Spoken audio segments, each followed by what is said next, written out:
Carbon neutral हमारा देश 2070 में बने, ऐसा एक टारगेट हमने सामने रखा है और इसलिए अल्टरनेटिव फ्यूल और बायो फ्यूल के क्षेत्र में काफ़ी बड़ा रिवोल्यूशन हुआ है। G20 के समय हमारे यहाँ G20 देशों के बीच में विशेष रूप से बायो फ्यूल पर एक बायो फ्यूल की अलायंस भी हुई है G20 देशों में।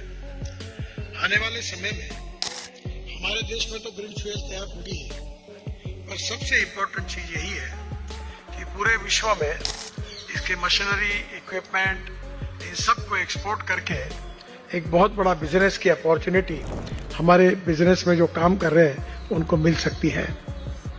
हमने जहां तक इथेनॉल का प्रयोग यशस्वी रूप से किया है और अभी नुमालीगढ़ में बाम्बू से भी इथेनॉल बनाया गया है और बांग्लादेश में जो पाइपलाइन जाती है डीजल और पेट्रोल के लिए, उसमें मैंने उनको सुझाव दिया है कि जो पेट्रोल जाता है उसमें 20% इथेनॉल डालकर अगर आप भेजेंगे तो इस बहाने इथेनॉल का एक्सपोर्ट भी हो जाएगा, बांग्लादेश की कीमत भी कम हो जाएगी, वहाँ के ग्राहकों को भी फायदा होगा, प्रदूषण भी कम होगा और सबसे बड़ी बात कि नॉर्थ ईस्ट में, आसाम में सब जगह पर बाम्बू काटना, उसको ट्रांसपोर्ट करना, इसका एक नया अपॉर्चुनिटी वहाँ के युवाओं को मिलेगी। जहाँ तक मार्केटेबिलिटी है उसमें प्रॉब्लम नहीं है, क्योंकि हम 16 लाख करोड़ का हम इंपोर्ट करते हैं फॉसिल फ्यूल का। प्रॉब्लम यही है कि हमारे यहाँ जो बायो फ्यूल हम बनाएंगे उसकी कॉस्ट और हम जो इंपोर्ट कर रहे हैं उसकी कॉस्ट, इसमें जब वो कॉस्ट कम होगी तो हमें ज़्यादा अच्छा मार्केट मिलेगा।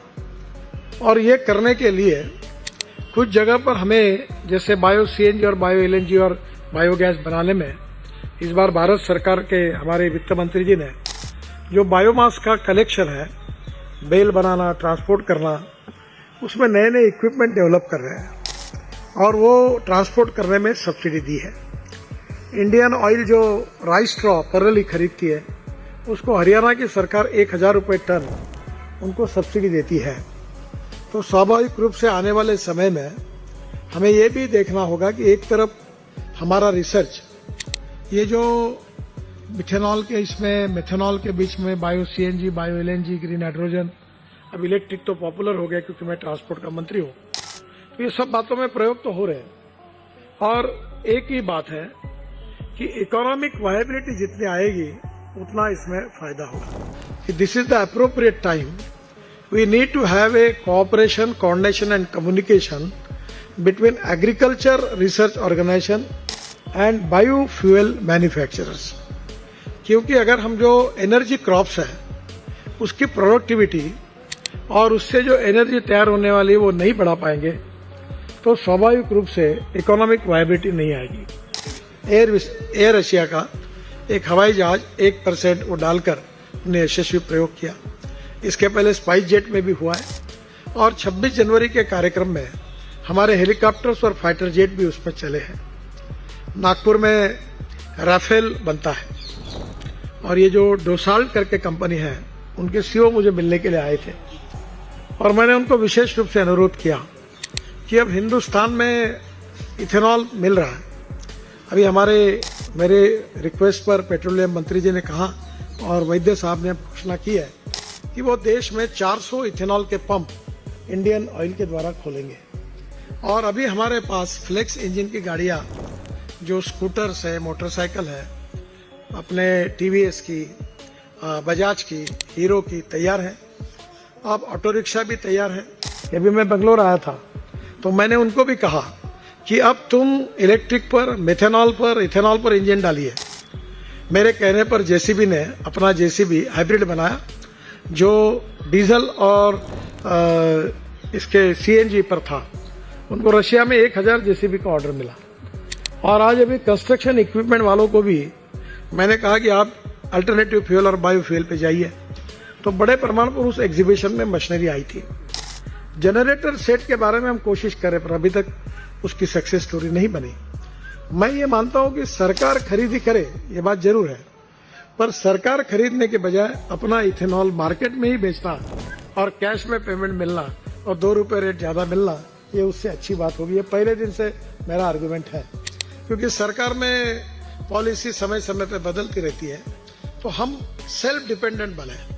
तो मुझे लगता है कि धीरे धीरे ये मार्केट डेवलप हो रहा है। 400 पंप खुले, और अभी इथेनॉल से अगर हमारा बायो एविएशन फ्यूल होता है तो वो भविष्य है।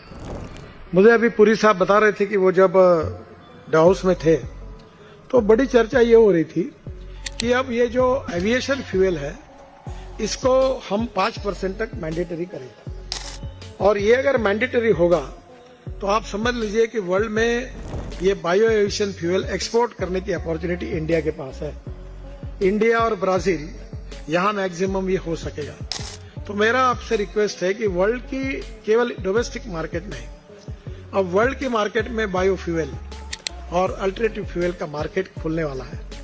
विदाउट इकोनॉमिक वायबिलिटी गाड़ी नहीं चल पाएगी, और इसलिए ये कंपटीशन में रहना ही है। और फॉसिल फ्यूल की तुलना में अगर हमारे रेट सही होंगे तो हमको इंडिया में नहीं वर्ल्ड का मार्केट मिलने वाला है। मुझे बहुत खुशी है कि अभी 15% डीजल में मिथेनॉल डालने का निर्णय भारत सरकार ने किया। अशोक लेलैंड के ट्रक 100% मिथेनॉल पर लॉन्च करने का मुझे बेंगलोर में मौका मिला। अब इतना ही नहीं तो बेंगलोर स्टेट कॉर्पोरेशन की 15 बसेस उस समय 15% मिथेनॉल डालकर पायलट प्रोजेक्ट सक्सेसफुली इम्प्लीमेंट हुआ।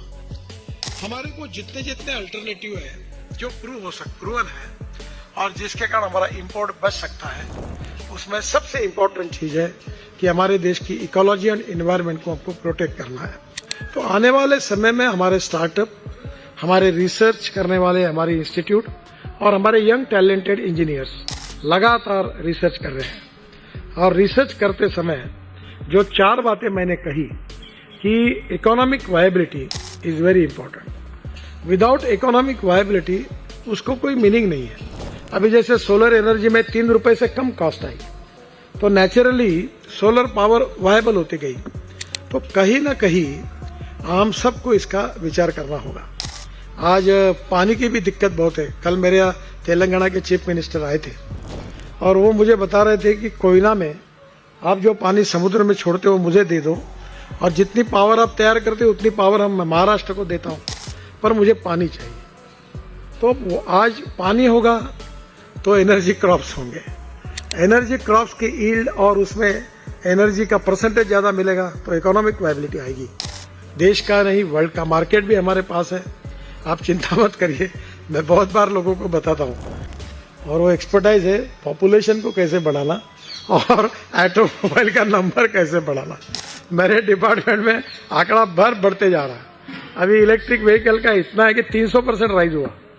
तो बड़े प्रमाण पर अब स्क्रैपिंग पॉलिसी हमने लाई है ताकि 15 साल के पुराने व्हीकल को स्क्रैप करो तो डिमांड बढ़ेगी। तो नेचुरली आप इसमें अब डिमांड की कोई कमी नहीं है, पर हमको फॉसिल फ्यूल के साथ हर समय प्राइस में कॉम्पीट करना होगा।